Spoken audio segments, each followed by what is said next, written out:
guys, welcome back to another video here on my channel. Today I am so excited to bring you guys my top 5 travel tips.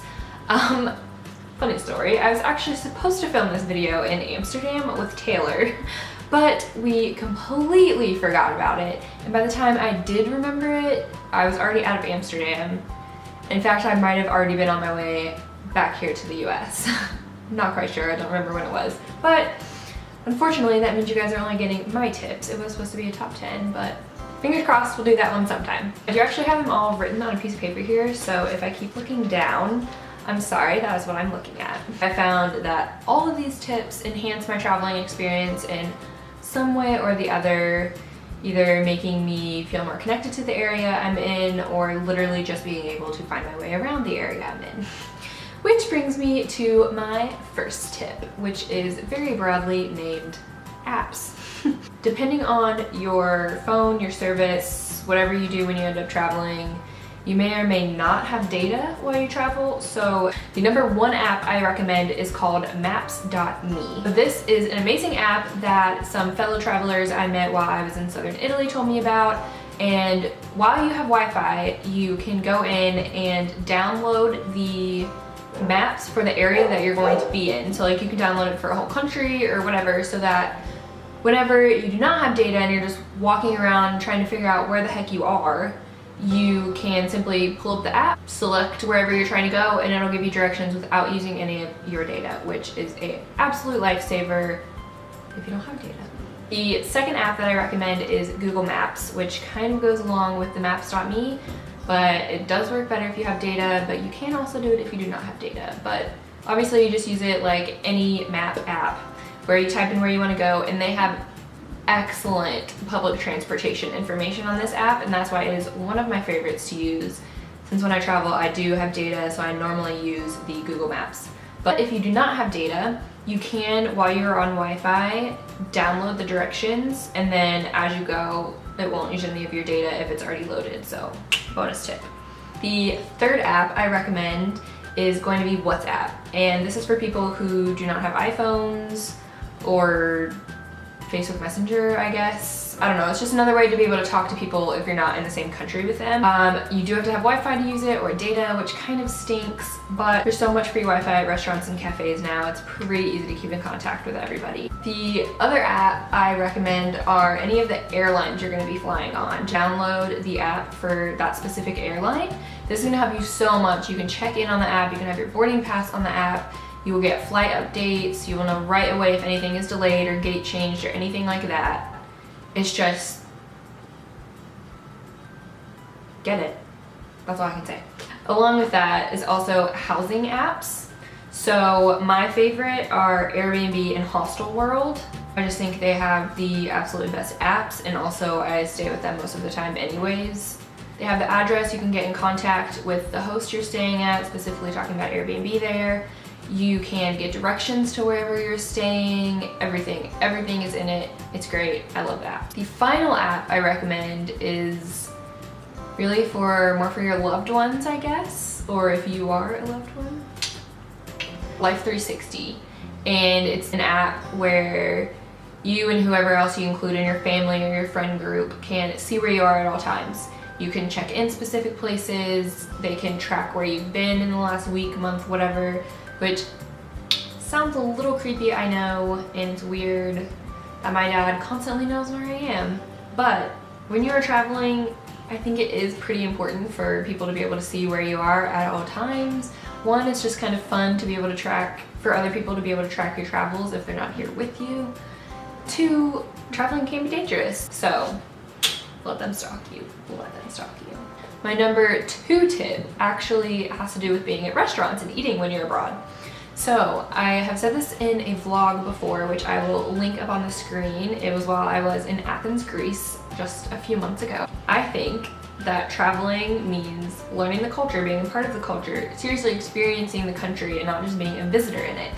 So my favorite thing to do is when I sit down at a restaurant, I simply tell the waiter to bring me something traditional and let them pick whatever the heck they want to bring me. I don't care, I will try it if it is traditional. You can really get a feel for the country, the food, the palates, everything, and I've never ever not liked what a waiter has brought me. And even if it doesn't look good, doesn't smell good, and even if it's seafood, eat it. At least try it. And if you don't like it, you can grab some cheap street food on the way home, or just starve to death that night. Either way, I'm sure you'll stuff your face tomorrow. My third tip is going to be, it's not technically the app, but the website. Use Skyscanner to find your flights for everywhere you're traveling. For every flight I've taken in Europe has been Skyscanner. It's like a website that compiles all of the different like budget airlines and a little bit nicer airlines. You say where you want to go, when you want to go, and they give you the cheapest flights. It saves you so much money.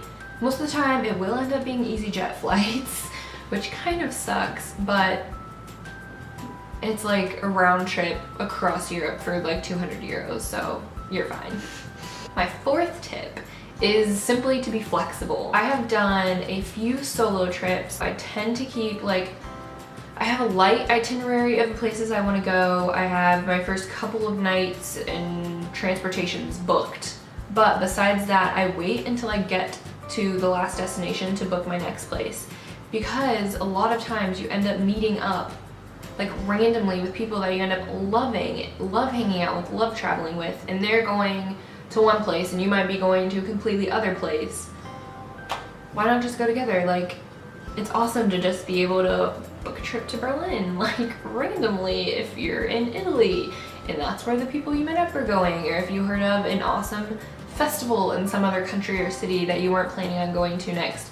It's awesome. You're gonna get so much good information from just random people that you meet on trips. Like, it's amazing how much information you can gather just from talking to people when you travel. If you hear something awesome that you are interested in happening in a different city than you were planning on going to, just go. Just go. My fifth and final tip for you guys today is to help you stay on budget, which is huge when you're traveling, unless you are super lucky and are just rich and can travel all the time, which in case I am so freaking jealous. But this tip is to balance cheap and expensive destinations so that you can stay on budget. For example, say you go to London for 3 to 4 days.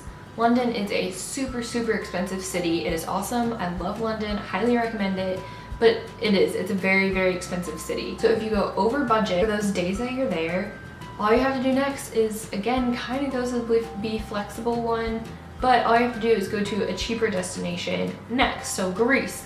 Greece is super cheap, kind of expensive to get there, but once you're in Greece, everything is dirt cheap.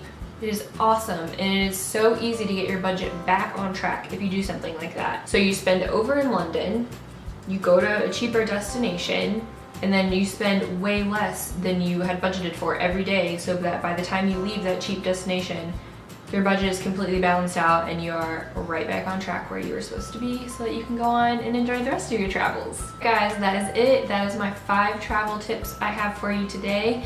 By the way, just a disclaimer, I have traveled a lot, but it has only been in America and Europe. So all these tips don't necessarily apply to other parts of the world. I'm not sure. Hopefully I will get there soon. But yes. That is my video for you guys today. Thank you so much for bearing with me while I figure out how to not awkwardly talk to a camera sitting in my bedroom.